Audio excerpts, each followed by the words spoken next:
Misleiding nommer 12a. Paul het die Torah afgeskaf. Is dit die waarheid? Het Paulus die woord van ons Messias verander? Of het hy dieselfde boodskap gebring? Wel, volgens die kerk lyk dit asof Paulus wel die woord van ons hemelse Vader verander het, en ons gaan bietjie kyk hoe die kerk dit weggekry het. So ek gaan praat van Shaul, wat sy Hebreëse naam is, nie Paulus nie. Shaul is baie misverstaan as gevolg van verskeie wanopvattings. Dit is 'n redelike uitdagende onderwerp en ek gaan my bes doen om dit so kort as moontlik te hou. Ek het video's wat ek gaan maak om die belangrikste verdraaide uitkomste van die Christelike teologie te dek, om te verstaan waarom hulle die boodskap verkeerd oordra. So die eerste video wat ek nou gaan doen oor Shaul is 'n bietjie agtergrond van hom en sy situasie, waar hy Yahusha dien. Shaul het net die waarheid van Messias Yahusha geleer. Ons lees in 2 Johannes 1 vers 9. Everyone who is transgressing and not staying in the teaching of Messiah does not possess Elohim. The one who stays in the teaching of Messiah possesses both the Father and the Son. En ons sal sien in Handelinge 5 vers 32 en Johannes 14:23 dat ons kan slegs Yeshua en Yahusha ontvang as ons hom liefhet en sy gebooie onderhou, met ander hom gehoorsaam is. Dus Shaul kan nie leuns vertel het nie. Shaul was die uitverkorene, die gekose dienaar van Yahusha. Sou hy werklik Yeshua se leerstellings verander? Ons lees in Handelinge 9 vers 15 en 16. But the master said to him, Go, for he is a chosen vessel of mine to bear my name before the nations, sovereigns, and the children of Israel. For I shall show him how much he has to suffer for my name. Yahusha het homself vir Shaul van die hemel geroep, Handelinge 26 vers 14. And when we had all fallen to the ground, I heard a voice speaking to me and saying in the Hebrew language, Shaul, Shaul, why do you persecute me? It is hard for you to kick against the prods. So, dit was persoonlik vir Yahusha om Shaul te roep vir hierdie bediening wat hy moes doen. Shaul het die Torah van Yeshua bewaar. Ons lees in Romeine 3 vers 31. Do we then nullify the Torah through belief? Let it not be. On the contrary, we establish the Torah. Hy het ook bevestig dat die Torah ons die res van ons lewe gaan regeer. Romeine 7 vers 1. Or do you not know, brothers, for I speak to those knowing the Torah, that the Torah rules over a man as long as he lives? Shaul het die mense gewaarsku om nie van die waarheid van Yahusha af weg te dwaal nie. Met ander woorde, Yahusha het 'n lering gehad en Shaul het 'n lering gehad en hulle moet dieselfde lering wees. Dit kan nie verskil nie. Maar hierdie waarskuwing van Shaul, I marvel that you are so readily turning away from him who called you in the favor of Messiah to a different good news, which is not another, only there are some who are troubling you and wishing to pervert the good news of Messiah. So kan jy sien hierso, dit is nie 'n ander Torah nie, of 'n ander good news nie, maar dit is 'n perverted good news. En dit is die Christen teologie, wat leer van die Bybel, maar dit leer nie die mens Torah nie. Dit is die perverted good news. Saul het gewaarsku teen vals teologie. Ons lees 2 Korintiërs 11 vers 3 en 4.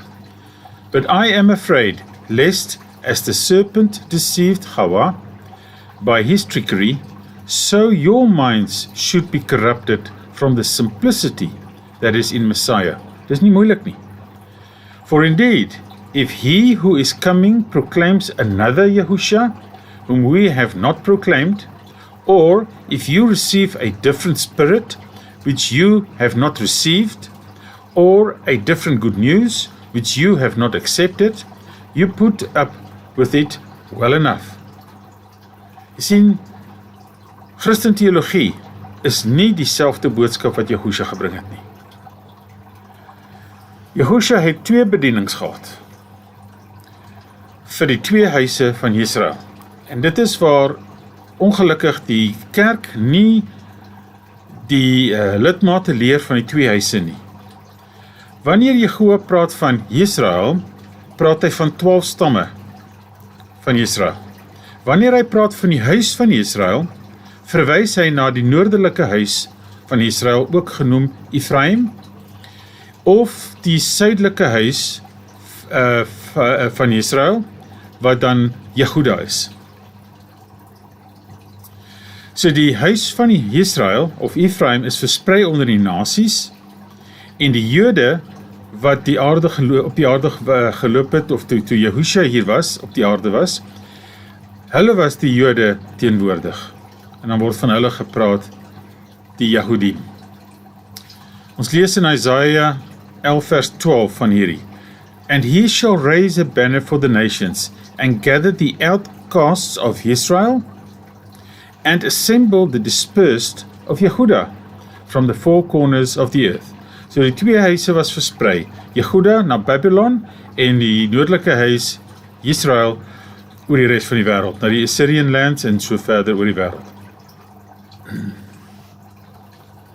So, vir hierdie 2 bedienings, het Yahushua 2 hoofkarakters gehad, wat hom ondersteun het in hierdie bediening, in die hernieuwde verbond. Een was Kefa, of Petrus, wie se bediening of sending was na die Yahudim. Dit is die wat op die aarde, by Yahushua was en hom aangekla het. Paulus, of Saul, sy fokus was op die verspreide kinders van die huis van Israel, wat onder al die nasies was. Daarom het hy, lees ons van sy briewe na die verskillende plekke, van die verskillende groepe mense, die verspreide kinders van Israel. Ons lees in Galasiërs 2 vers 7. But on the contrary, when they saw the good news to the uncircumcised, dit is die verspreide kinders van Israel, had been entrusted to me, Saul, even as Kefa, Petrus, to the circumcised, wat die Jode was. Jy sien, op hierdie stadium was die noordelike huis van Israel, of Ephraim, alreeds versprei vir meer as 700 jaar. So hulle het nou geassimileer tussen die mense en geword soos die mense, hulle was onbesny, hulle het die geloof van die mense aangeneem, ondertrou met die mense, daarom was hulle die verspreide kinders van Israel. So, die 2 bedienings, Kefa se bediening was aan die Yahudim, wat reeds Torah onderhou het, maar hulle was mislei deur die mondelinge wet van die Talmud. Jy kan daaroor lees in Markus 7, vers 5 tot 9. Saul se bediening was meer ingewikkeld vir die verspreide skape van die huis van Israel, wat al so lank weg was van die Torah. Dit is hulle vir wie Yahushua gekom het. En ons lees dit in Matteus 5 vers 24. And he answering said, I was not sent, except to the lost sheep of the house of Israel. Nou, Paulus se briewe, of sy geskryf, is moeilik om te verstaan. En selfs Kefa of Petrus het dit genoem. Kom ons lees wat Petrus daaroor te sê het. Ons lees van 2 Petrus 3 vanaf vers 14 tot 18. So then, beloved ones, looking forward to this, do your utmost to be found by him in peace, spotless and blameless. Met ander woorde, sonder sonde. And reckon the patience of your master as deliverance, as also our beloved brother Shaul wrote to you, according to the wisdom given to him. And also in all his letters, speaking in them concerning these matters, in which some are hard to understand, which those who are untaught, unstable, twist to their own destruction, as they do also the other scriptures. Nou hierdie vers is belangrik om 'n bietjie na te kyk. Hier word die punte uitgewys waar die probleem inkom. So in die briewe van Paulus leer ons, hy sê, concerning these matters, in which some was hard to understand, omdat die kerk nie verstaan dat die briewe geskryf was aan Israeliete, wat alreeds kinders was van Jehoa, maar verlore is. Hulle, vir die wat antwoord of nie begrip van die briewe het, of verstaan van die briewe het nie, die kerk kom en twist these scriptures to their own destruction. Dit is die misleiding waarvan ons praat.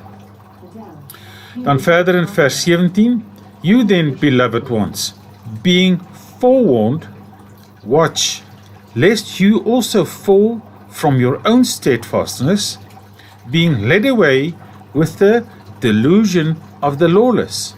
Nou, jy moet vers 16 en 17 saamvat, want die woord van ons Vader word getwist, verdraai, en deur wie word het verdraai? Deur die lawless, in vers 17. En wie is die lawless? Die kerk. Hulle onderhou nie die Torah, die law van ons Vader nie. Vers 18. But grow in favor and knowledge of your Master and Savior Yahushua Messiah. To him be the esteem, both now and to a day that abides. So, ek sou voorstel dat julle maar hieroor gaan bid en lees weer 2 Petrus 3 vers 14 tot 18. So, kom ons kyk nou 'n vinnige opsommingkie, waarom is dit dan so moeilik om Shaul te verstaan? Nommer 1, as gevolg van 'n gebrek aan begrip van die Heilige Skrif. Hulle verstaan nie die twee huise, dat daar twee bedienings was nie. Daar is nie 'n bediening vir die Jode en 'n bediening vir die Christen nie. Dit is almal vir die kinders van Israel. Almal moet besny word, almal moet die Torah onderhou. Omdat die Christen die sleutel van kennis mee weggedoen het. Die sleutel van kennis is die heilige naam van ons Vader en Yahushua. Dis die sleutel van kennis, hulle het dit nie. Hulle verdraai die Heilige Skrif.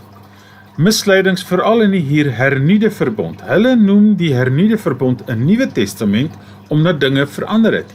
Jehovah verander nooit nie. En dan laaste, hulle beweer dat Paulus die Torah van Jehovah van Moses afgeskaf het, dat dit nie betrekking het op die Christen nie. Daar is net een waarheid. En dit is om Jehovah lief te hê en sy gebooie te onderhou. 2 Johannes 1 vers 6. And this is the love, that we walk according to his commands. This is the command, that as you have heard from the beginning, you should walk in it. Dit is die Torah wat ons in die Tanakh het, van die begin af. Ek gaan opvolg met nog video's waar ons wanopvattings oor Shaul se leerstellings aan die lig gaan bring, deur te sien hoe die woord van Jehovah verdraai is om die Christelike teologie te pas. Halleluja, Jehovah.